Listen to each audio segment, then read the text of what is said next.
Hi friends, എന്തൊക്കെയുണ്ട് വിശേഷം? എല്ലാവരും സുഖമായിട്ടിരിക്കുകയാണോ? ഇന്ന് നമ്മളൊരു സ്പെഷ്യൽ ഫിഷ് തലക്കറിയാണ് ഉണ്ടാക്കാൻ പോകുന്നത്. ഇതൊരു മോദ ഫിഷ് വെച്ചിട്ടുള്ള തലക്കറിയാണ്. അപ്പോൾ നമുക്കിതിന് ആവശ്യമായിട്ടുള്ള ഇൻഗ്രീഡിയൻസ് എന്താണെന്ന് നോക്കാം. അധികം ഇൻഗ്രീഡിയൻസ് നമുക്ക് ആവശ്യമില്ല. ഇതാണ് മോദ മീൻ്റെ തലയാണ് കേട്ടോ.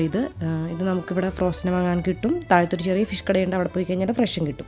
അപ്പോൾ അവിടെ നിന്ന് വാങ്ങിയിട്ട് വെട്ടിയെടുത്തിട്ടുള്ള മോദ ഫിഷ് കഴുകി വൃത്തിയാക്കി വെച്ചിട്ടുള്ളതാണ് ഈ കാണുന്നത്. പിന്നെ ഇത് നമുക്ക് ആവശ്യമായിട്ടുള്ള ഇൻഗ്രീഡിയൻസ് എന്ന് പറയുന്നത് കുറച്ച് കുടംപുള്ളി വെള്ളത്തിലിട്ട് വേണം വെക്കാൻ. കുടംപുള്ളി നമ്മൾ ആണ് ഇതിന് കൂടുതലായിട്ട് യൂസ് ചെയ്യുക. പിന്നെ വേണ്ടത് നമുക്ക് കുറച്ച് കറിവേപ്പില, ഇഞ്ചി വെളുത്തുള്ളി ചതച്ചത്, 2-3 പച്ചമുളക്, പിന്നെ കുഞ്ഞുള്ളിയും സവാളയും. കുഞ്ഞുള്ളി ഉണ്ടെങ്കിൽ അത് മാത്രം എടുത്താൽ മതി. എൻ്റെ കയ്യിൽ കുഞ്ഞുള്ളി കുറവായതുകൊണ്ട് ഞാൻ സവാളയും കുഞ്ഞുള്ളിയും ആഡ് ചെയ്യുന്നുണ്ട്. അപ്പോൾ ഇത്രയും ഇൻഗ്രീഡിയൻസ് ആണ് നമുക്ക് വേണ്ടത്. ഇത് വെച്ചിട്ടാണ് നമ്മൾ നമ്മുടെ മോദ ഫിഷ് കറി ഉണ്ടാക്കാൻ പോകുന്നത്. നോർമലി എല്ലാ ആൾക്കാരും മുളകിട്ടിട്ടാണ് തലക്കറി ഉണ്ടാക്കാറ്.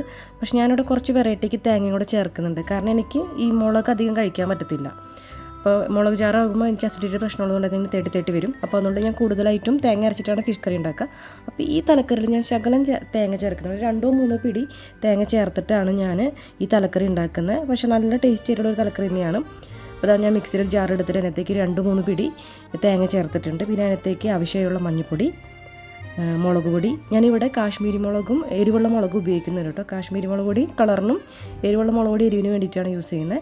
പിന്നെ കുറച്ച് മല്ലിപ്പൊടിയും കൂടെ ചേർത്തിട്ടാണ് ഞാനിത് നന്നായിട്ട് അരച്ചെടുക്കുന്നത്. കൂടുതൽ ടേസ്റ്റ് ഉണ്ടാവുക മുളക് ചാറ് വയ്ക്കുമ്പോഴാണ്. പക്ഷേ ഇങ്ങനെയൊന്ന് ട്രൈ ചെയ്തു, ഇടയ്ക്ക് ഒരു വെറൈറ്റി നമുക്ക് കഴിക്കാമല്ലോ.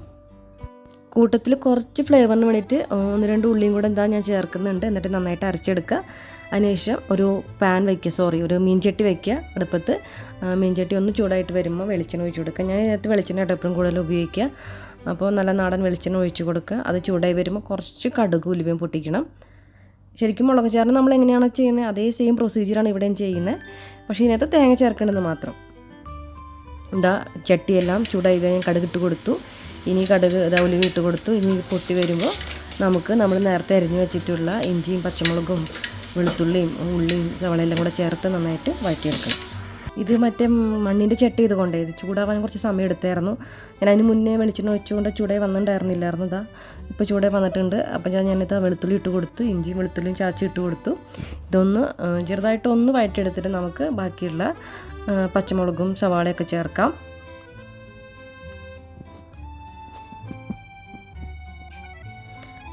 പച്ചമുളക് ചേർത്ത് കൊടുത്തിട്ടുണ്ട്, കറിവേപ്പില ചേർത്ത് കൊടുത്തിട്ടുണ്ട്, അരിഞ്ഞു വെച്ചിട്ടുള്ള ഉള്ളി സവാളയും ചേർത്ത് കൊടുത്തിട്ടുണ്ട്. ഇനി ഉപ്പ് ചേർത്ത് നന്നായിട്ട് വഴറ്റിയെടുക്കാം.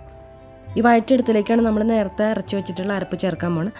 അരപ്പൊന്ന് പറഞ്ഞു പൊങ്ങുമ്പോൾ നമ്മൾ കഴുകി വെച്ചിട്ടുള്ള ഫിഷിനകത്ത് ഇട്ട് കൊടുക്കുക. പിന്നെ നോർമലി എങ്ങനെയാണോ നമ്മൾ ഫിഷ് കറി ഉണ്ടാക്കുക തിളപ്പിച്ച് വറ്റിച്ച് കുറുക്കിയെടുക്കുക. പിന്നെ ഇതിനകത്ത് ഇതെല്ലാം കഴിഞ്ഞിട്ട് വീണ്ടും ഒരു കടുക് കറി നമുക്കില്ല കേട്ടോ. ഇത്ര തന്നെയുള്ളൂ. ഈ അരപ്പൊഴിച്ചിട്ട് നമ്മൾ വേവിച്ച് തിളപ്പിച്ച് കുറുക്കിയെടുത്ത് കഴിഞ്ഞാൽ നമ്മുടെ ഫിഷ് കറി റെഡിയാണ്. അതാണ് നമ്മൾ ഉപ്പിട്ട് നല്ലോണം വഴറ്റിയെടുക്കണം. നല്ലോണം വണ്ട് വന്ന് കഴിയുമ്പോൾ നമുക്ക് അതിനകത്തോട്ട് നമ്മുടെ കുടംപുളി വെള്ളവും അരപ്പൊക്കെ ചേർക്കാം. നന്നായിട്ട് വഴറ്റിയെടുക്കുക. അടച്ചു വെച്ചിട്ടുണ്ടെങ്കിൽ നമുക്കത് ചെയ്യാം. ഏകദേശം വഴറ്റി വന്നിട്ടുണ്ട്. അതിനകത്തേക്ക് നമ്മൾ കുടംപുളി വെള്ളം ചേർത്ത് കൊടുത്തു. കുടംപുളിയോട് കൂടി കുടംപുളി വെള്ളം ചേർത്ത് കൊടുത്തു. ഇതിനകത്തേക്ക് നമ്മൾ അരപ്പ് നേരത്തെ ഉണ്ടാക്കി വെച്ചിട്ടുള്ളത് അത് ചേർത്ത് കൊടുക്കുകയാണ്. അരപ്പ് ചേർത്ത് കൊടുത്തിട്ട് ഈ സമയത്ത് ഉപ്പ് പോരായ്ക ഉണ്ടെങ്കിൽ നമുക്ക് ചേർക്കാം കേട്ടോ. കാരണം അരപ്പ് ചേർക്കുമ്പോൾ ചിലപ്പോൾ ഉപ്പ് കുറച്ച് പോരായ്മ ഉണ്ടാവും. അപ്പോൾ അതും കൂടെ ചേർത്ത് കൊടുത്തിട്ട് നമുക്ക് ഇളക്കിയെടുക്കാം. പിന്നെ ആവശ്യത്തിനുള്ള നിങ്ങൾക്ക് എത്രത്തോളം വെള്ളമാണ് വേണ്ടതെന്നുണ്ടെങ്കിൽ അത്രയും വെള്ളം ചേർത്ത് കൊടുക്കാം. ഭയങ്കര ഈസിയും ടേസ്റ്റി ആയിട്ടുള്ളൊരു വെറൈറ്റി ഫിഷ് തലക്കറിയാണിത്. അപ്പോൾ എല്ലാവരും ട്രൈ ചെയ്ത് നോക്കേണ്ടത്. എക്സ്ട്രാ വെള്ളം ഞാൻ ഒഴിച്ച് കൊടുത്തിട്ടുണ്ട്. ഇനി ഇതൊന്ന് തിളച്ച് പൊങ്ങി വന്നാൽ മതി. നന്നായിട്ടൊന്ന് വെട്ടി തിളയ്ക്കൊന്നും വേണ്ട. ജസ്റ്റ് ഒന്ന് തിളച്ച് പൊങ്ങി വന്നു കഴിഞ്ഞാൽ നമുക്ക് ഫിഷ് ഇട്ട് കൊടുക്കാം. അരപ്പെല്ലാം ചെറുതായിട്ടൊന്ന് തിളച്ച് വന്നപ്പോൾ നമ്മൾ അതിനകത്തോട്ട് നേരത്തെ കഴുകി വെച്ചിട്ടുള്ള ഫിഷെല്ലാം ഇട്ട് കൊടുത്തു. ഇനി എല്ലാം കൂടെ ഒന്ന് ഇളക്കി ചേർത്തിട്ട് നന്നായിട്ട് തിളപ്പിച്ച് വേവിച്ച് കുറുക്കിയെടുക്കുക. എത്രത്തോളം ഗ്രേവിയാണോ വേണ്ട അതനുസരിച്ചിട്ട് വേവിച്ച് കുറുക്കിയെടുത്ത് കഴിഞ്ഞാൽ നമ്മുടെ കറി റെഡിയാണ്. തിളച്ച് റെഡി ആയിട്ടുണ്ട്. നിങ്ങൾക്ക് തിളക്കുന്ന സൗണ്ടെല്ലാം കേൾക്കാൻ പറ്റും.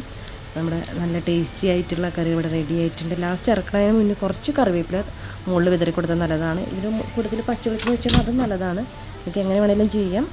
അപ്പോൾ എല്ലാവരും ഇതുണ്ടാക്കി നോക്കണം. നല്ല ഈസി ആയിട്ടുള്ള ഈ അസിഡിറ്റി ഉള്ളവർക്കൊക്കെ തേങ്ങ അരച്ച് കറി ഉണ്ടാക്കണം നല്ലതാണ്. അപ്പോൾ വേറെ പ്രശ്നങ്ങളൊന്നും ഉണ്ടാവില്ല. അപ്പോൾ ഓക്കെ, എല്ലാവരും ട്രൈ ചെയ്തൊക്കെ. Thank you, by.